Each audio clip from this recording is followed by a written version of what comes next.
Hello అండి. ఎలా ఉన్నారు? Welcome back to my channel. ఈరోజు చికెన్ కేఎఫ్‌సీ స్టైల్‌లో పాప్‌కార్న్ ఎలా తయారు చేసుకోవాలో చూపిస్తాను.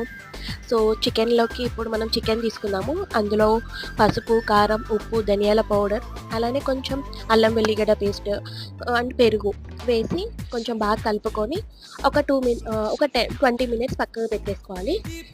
సో, ఇప్పుడు మనము కార్న్ ఫ్లోర్, మైదా పిండి, ధనియాల పౌడర్, అలానే ఉప్పు, కారం వేసి మంచిగా కలుపుకొని పక్కన పెట్టుకోవాలి. అలానే ఐస్ వాటర్ గూడా కావాలి అండి ఇందులో. బాగా కూల్‌గా ఉండాలి వాటర్. సో, ఇప్పుడు ముక్కలకి మనము ఈ మిశ్రమాన్ని బాగా పట్టించి అంటే లేయర్స్‌కి బాగా పట్టాలి అన్నట్టు. సో, పట్టించి తర్వాత మనం కూల్ వాటర్‌లో డిప్ చేయాలి. డిప్ చేసి మళ్ళీ ఒక్కసారి ఈ పౌడర్‌లోకి అంటే ఈ పిండిలోకి కలుపుకొని అట్లా కొన్ని చేసేసుకోవాలి. అవి కొంచెం మనకి బాగా డ్రై అవ్వక ముందుకే మనం ఆయిల్ పెట్టేసుకొని ఆయిల్ వేడెక్కిన తర్వాతకి ఇలా మనము అందులో వేసేసుకొని వేడెక్కిన తర్వాత తీసేసుకోవాలి. కేఎఫ్‌సీ